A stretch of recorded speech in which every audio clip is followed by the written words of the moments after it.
these offices provide, okay? So the very top line is spiritual, okay? So what is it in things in your world that you do to lift your spirit, okay? For some people it can be running, for some people it can be meditating, for some people it can be, some people it's a religious perspective, some people it's a coffee, whatever that is, Wine. okay? There are certain things that genuinely, sometimes some people it's hanging out with friends, right? There are certain things that when you're down, you need to know what those are that you can go to say, okay, this is what I need to do to pull me up. Does that make sense? Because there's not a soul in this room, including me or anyone else, that doesn't have mornings that when you wake up and you go, oof, this is a bad morning. You know what I mean? There it is. There it is. It's just what it is. And so the thing is that you need to know what those pieces are. And typically speaking, when you have those mornings, if you have them back to back to back, there's something in your spiritual life or your energy inside your body that you're just like, you know what? I'm not feeling this. Okay? And so a little bit new age for you, but that's just the way it goes. Okay, next one's family. Next circle is family. If you go from clockwise on it. Okay? Now, it's really funny. There's a book out there called The 5 Regrets of the Dying. If any of you guys haven't read this book, I highly recommend it. It's actually a really positive read. 5 Regrets of the Dying? Yep. So what it was, there's a nurse that was... So it is, it's actually a really cool book. So there was a nurse that was in hospice care. And through her years of studying and being with people and help them to go through the path of dying and the journey of dying, she found out that there are certain aspects of people's life that when they hit the end of the life, this is really what human beings are into. And so family was at the absolute top of the list. And it was like, I wish I made more time. And so the funny thing about that is that no matter what every family has dynamics. My wife sits right there.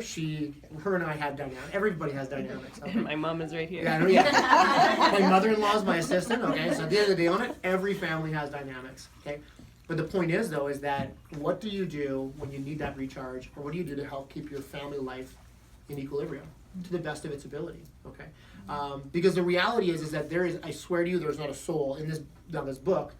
Actually documents that there's nobody that says I wish I worked more. There's nobody that says I wish I made that extra commission check. There's nobody that says that in 2018 I wish I made my financial goal. There is nobody who says that. Okay, and that's why it's super important that all of this stuff doesn't get left behind. I really talk about family. My dad was a realtor, and my dad was extremely successful in real estate. He was selling over 150 houses a year, and that lasted for 2 years before he went through divorce. And at the end of the day, it was utter destruction, utter chaos, and it all got split 50-50. Right, so nothing really changed at the end of the day. So if you can't keep that family life balance, the reason why I touch on this in terms of business planning is that you go through divorce, your business life's a mess. Okay, because as you go, so goes your business. Okay, and that's the fundamental piece of it. The next circle is business.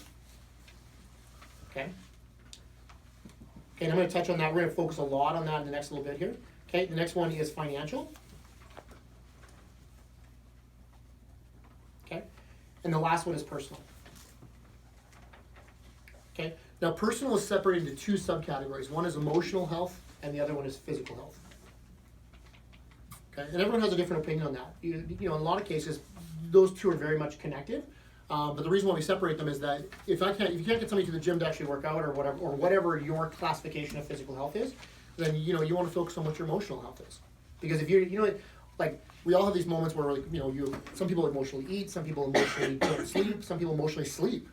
Kelly went through a process of quitting smoking in September, and she slept for 20 hours a day. Yeah. You know what I mean? Yeah. Right? And so she just slept. She'd show up to meetings and she'd be like, I'm here, but just so you know, I ain't here. And so they expected me, right? Yeah, and don't talk to me. But here's the deal: physically, she was doing something extremely well, and that kicked her emotional health out for a little bit, right? And now they come back in equilibrium, right? Which is really cool. So the reason why we focus on all these is that your business can be on a rocket ship, and your business can be doing extremely well. There's a gentleman now at Elite that it was awesome. We were doing a panel, and people were like, "Why are you successful?" And he's like, "I don't know." And they're like, "What do you do?" And he's like, I'm just really nice to people." He didn't have any specific strategy as to why he was choosing. This is a guy who was doing 75 deals a year, right? It was like his 3rd year in the business. Do you know what I mean? And so it was one of those things that he didn't have any. Reason why is he didn't have any structure in place in his business. He was just a good guy. Right? And he attracted lots of people into his world, but there's no structure on that.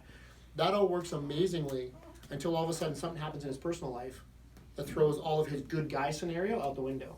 And then now all of a sudden his business is on fire, right? And so the goal is to understand uniquely what each one of these pieces are, okay?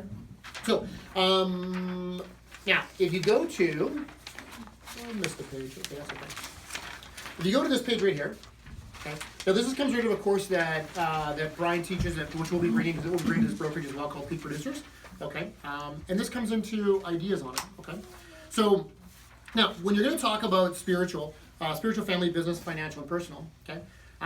Business would be, I've got to go into spiritual and family. Business would be based on your blueprint of what you think your business is. Okay, like based on what you think your capabilities are, right?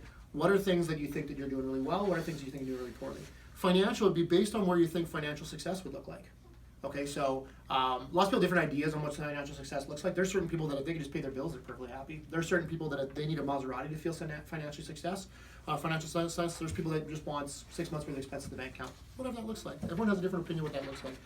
Personally went through in terms of health and that sort of stuff. So if you could grade yourself on a 1 to 5 on each one of these scales, okay? Go spiritual, family, business, financial, personal. So spiritually, okay, when you wake up in the morning, spiritually, what do you do on a daily basis to lift your spirit? Okay, if you're a religious person, you actually bring religion into it.